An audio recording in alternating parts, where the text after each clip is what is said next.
Hi, good to see you again. It's been a few days from the last time that we interacted.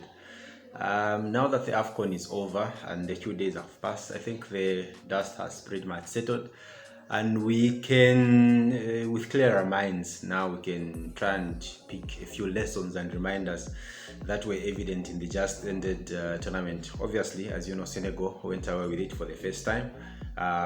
Well won for them. Hard luck to Egypt. I think they did pretty well to get as far as they did, all things considered. And so, without further ado, really, what are some of the lessons that I think were evident in the AFCON, and also a few reminders? Number one, I think the need for depth cannot be overemphasized. And where also start from than the Egyptians themselves, who played all the way up to the final. The first choice goalkeeper gets injured in the round of 16, and now you have to go to your backup goalkeeper, and then the backup goalkeeper comes up and does pretty much the same job that the first choice goalkeeper would do. And at the highest of levels, I think you need that if you're going to be able to compete favorably. You need deputies that are able to come up to the plate and do what is required of them in all instances. And Gabask really is an example, and so it's proof that if you're going to compete favorably at international level, you need that. Look at the depth that other countries have. For example, look at Senegal themselves, who won the tournament. Look, Aliou Cisse is able to bench a player playing in the Serie A, a player playing in the French league, chiefly because there's enough quality in the team. Think of it, a player like Keita Baude only played about 56 minutes in the entirety of the tournament. This is a key player for his side in the Serie A, but then he still has people that are able to step in when he's not playing accordingly, and these people are able to do as is required of them. So in short, you need to have able deputies, and then you can only replace quality with more quality. You cannot replace one player with a player of a similar ilk. If you're not able to do that, then you're always going to be caught up somewhere. But if you have quality replacing quality, then surely we're able to get the results that are desired. And Senegal are an example of that. Look at his disposal, for example, Sisse had players like Ismail Assar joined them later on from Watford. He didn't even start the tournament, but they were able to progress as much as they did. I've already spoken about Keita Baude. We have the young man Dia, players like Jojo, and even Edward Mendy himself didn't play in the first two games, but they still managed to keep clean sheets. So it's clearly an indication that once you have the right quality and once you have the right depth, surely you should be able to compete favorably, regardless of what tournament that you're going to play in. Moving on, number two, I think it's important that technology and latest trends and practices are embraced. Again, I think it's now common knowledge. We know how Gabas was saving most of his penalties, how he was guessing the correct sides where the players were going to go, chiefly because the research had been done. He knew where his opponents were going to put their spot kicks. It doesn't happen by luck. It has to be planned. It has to be deliberate, and this comes with embracing things like technology, where you can view video footage of your opponents beforehand.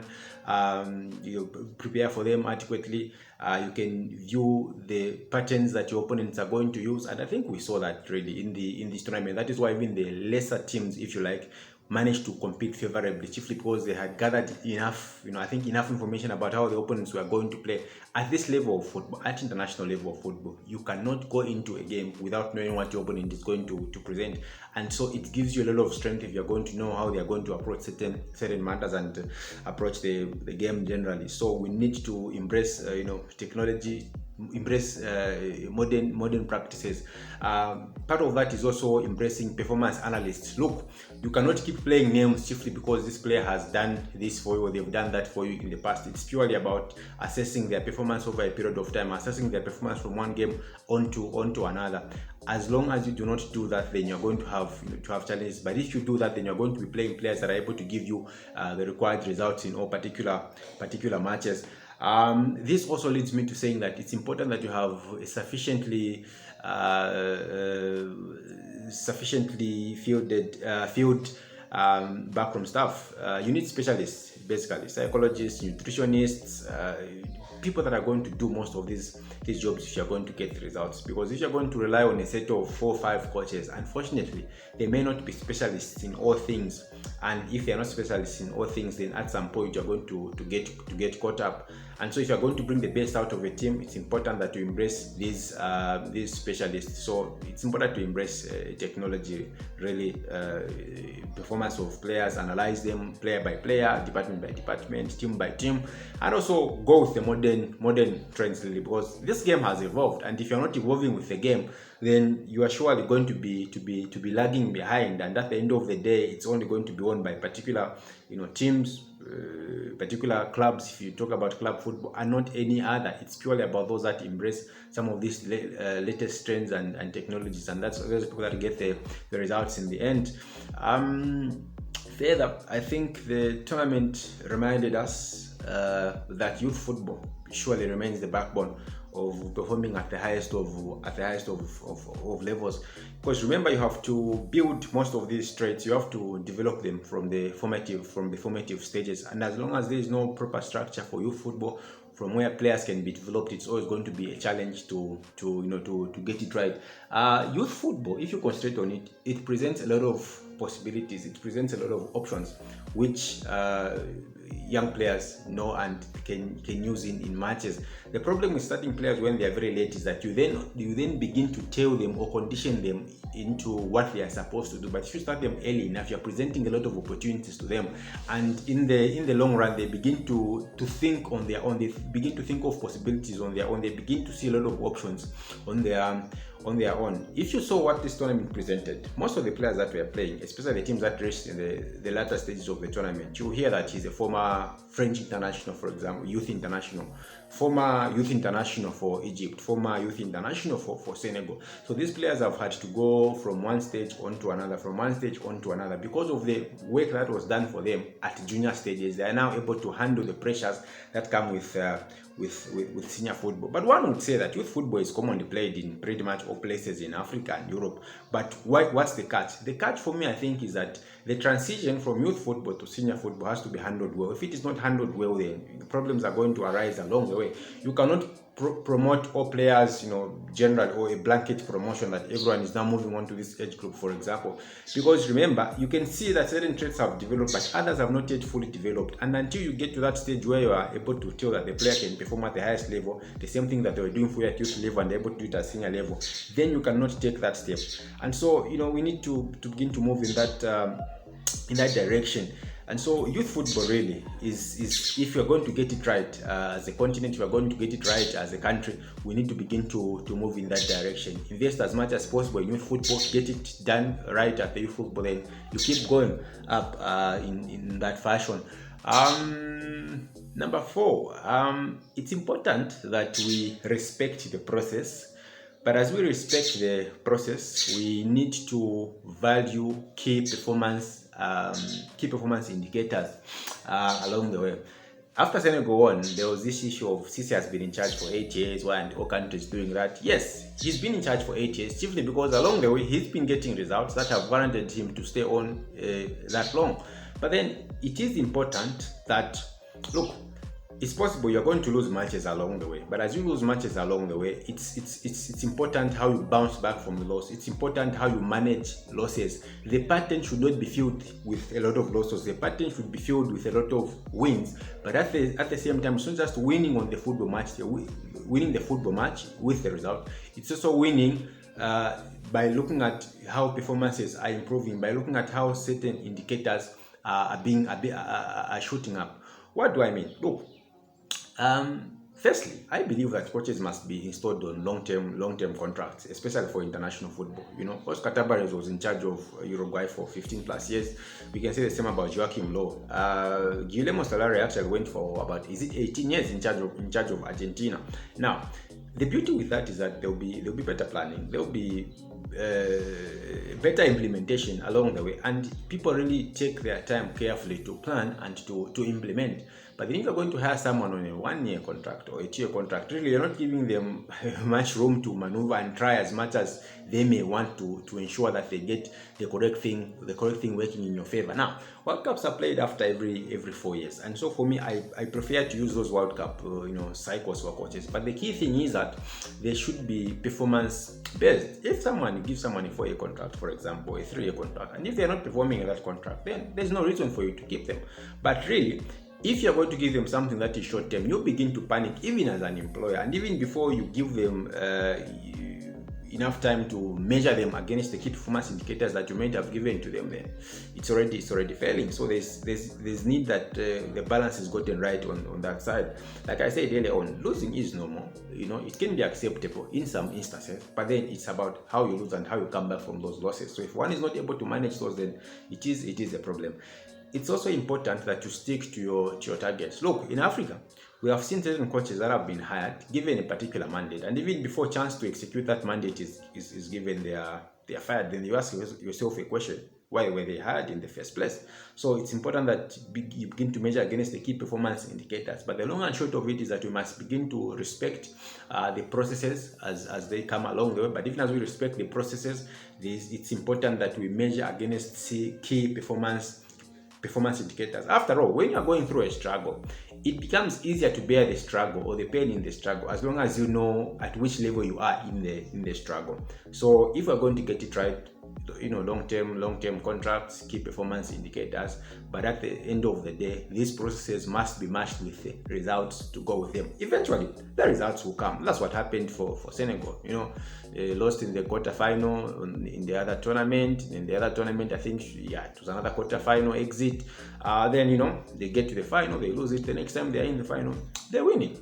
Surely, when you look at the team that they've assembled over this course, the period of time, the way the coach has developed his team, and even himself has developed his tactics, you still give them a chance even in the next tournament. Yes, it's just about 18 months from now, but then you would be unwise really to bet against them going all the way. So I think that is the fourth point, lesson and a reminder that came with the tournament that just ended in Cameroon. Number 5, a topic that has been discussed extensively in some instances, one that others don't want to embrace, one which I think we should embrace really, is the topic of naturalization.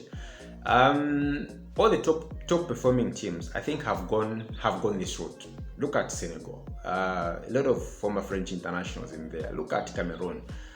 You can look at the Gambia. You can even look at Comoros. You can look at Madagascar. These are lesser countries or lesser footballing nations, if you like, that over time have developed chiefly because they've gone out there and rounded up everyone that has got roots to their country. And I think there's nothing wrong with that. Look, as long as one is good enough, as long as they've got a heritage that links them to you, then why not go out and get them? And we saw this with Senegal. That's why they managed to win the tournament. You saw the players that played for Burkina Faso, the players that played for Cameroon, like I said earlier on. Comoros Islands, most of their players have been rounded up from France. We can talk about Cape Verde, Equatorial Guinea. It's not just about going out there to get everyone, but it's about getting people that are able to add value. Because the fact is that over time, players have realized that there's a lot of prestige that actually comes with playing international football, and so it's a chance that they'll really relish. It's a chance that they'll really be willing to take. And so if you can find some of those players, from wherever they are, bring them on board, have them add value, as long as it takes the team to a better level, as long as it improves the performances of the team, it's an option that is really worth really considering.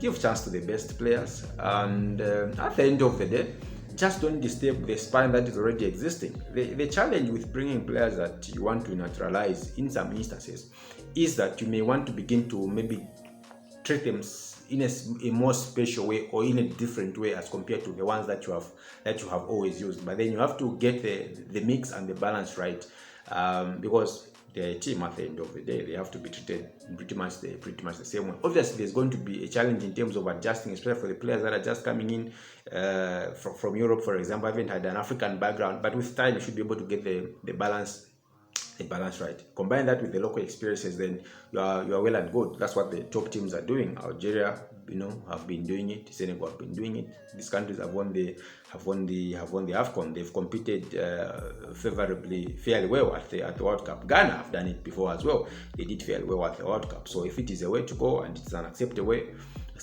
I think it's a chance that most African countries can take and embrace really.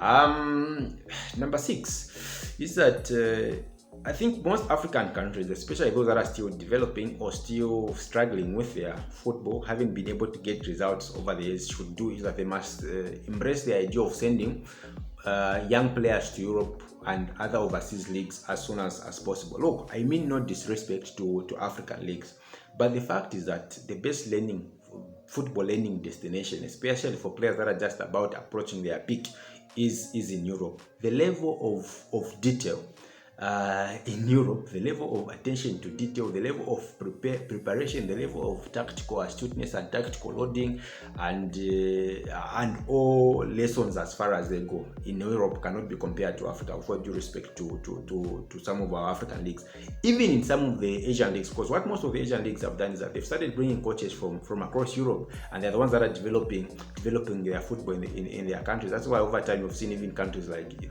countries like Iran actually have developed their football. Qatar themselves are developed to a much better force than they would have been before. Saudi Arabia. So let's send the players to Europe as early as possible. Clearly, you could see the difference. For example, in a match that Senegal played Malawi, you could see the difference. The other team is way on a higher level. Yes, they drew the match, but at the end of the day, you really couldn't compare. The other team had a lot of running, but it was almost unguided. The other team did not really sweat much. They didn't even have to work so much. But at the end of the day, they get a similar result. And on the long stretch, the other team is dumped out of the competition. The other team remains in the competition. Why? Because most of their players from an early age have been playing in Europe. They've developed, better tactics, better everything. Really, they become better professionals. They load themselves better, and all those sorts of things.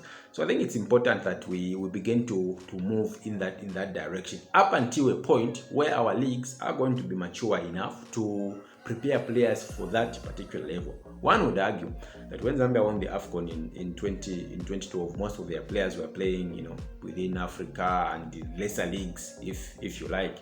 But it's what you would call an exception to the norm. After that instance, where else has it happened? Obviously, one would argue that the Egyptians won a hat trick of AFCONs between 2006 and 2010 with a squad largely home built. There's a difference. The Egyptian league is what you would call in Europe probably a big red league, which is much higher than most of the African leagues. Look at the coaches that coach there. Most of them are foreign. Where are they coming from? They're coming from Europe. Look at the trends that they are using, their methods they're using. Where are they coming from? They're coming from Europe. So they're an African-based team, an African team, but they are playing, a European kind of style, European kind of football. Again, in no way am I demeaning our own leagues, but we must look at facts the way they are. Up until the time when our leagues get to that level, then we still have to keep sending players to Europe, because it's the best learning destination. Even in Zambia at the moment, our best performing players in the national team, where are they playing? In Europe. So you have your answer. Like I said, there's a higher level of detail in terms of preparation, world class on the European side as compared to what we have here. So basically, let's send them to Europe as early as possible. Number 7, we must look at a few tactical advancements, I think, that the tournament presented to us, and that is one of the lessons. I think there's been a lot of tactical development and advancements in the African game. That is why you had the so-called lesser sides, I think, performing fairly well against the bigger sides. That is why a side like Gambia were able to go as far as they did. Why? Because they got a lot of detail about their opponents, look at what they had within, and found a way of using what they had within to get the ultimate better results that they did. You saw a team like Egypt actually going as far as they did, because they realized that, in attack, yes, they had the guy like Mo Salah, but if you look at all the other combinations put forward, maybe they were not going to perform as effectively as they did if they are just going to play an open game. And so they opted to go for a low block, for example, and got the best out of that. It took them to the final. So it's about doing the utmost with your players' innate abilities. That is number 1. Then number 2, it's about doing what lies in line with what your strengths are, and basically just building on that. It's how the teams have advanced over the years. It's how teams have started managing to get the results. Finally, maybe just a bonus. Earlier when I spoke about local leagues, maybe saying they may not be as good as European leagues, but then one thing we can do with the local leagues is actually use them as a breeding ground for certain things. There's the issue of the quota right now in Zambia. Obviously, that issue is still brewing, but one of the benefits that a quota, for example, or benefits of using a local league is Egypt, an example. At some point, they banned importing goalkeepers. They banned goalkeepers coming from outside the country to develop their own. We've seen the quality of goalkeepers that they've been able to produce in Egypt. Even if they had called on their third choice goalkeeper, who actually made an appearance, you could still see that he was stable enough even in the few minutes that he was on the pitch. So we can use the local leagues basically as breeding grounds and as protective grounds to help certain parts of our league develop. A particular number of young players should be in a team, things of that sort. And at the end of the day, these are the things that are going to give African teams a lot of joy.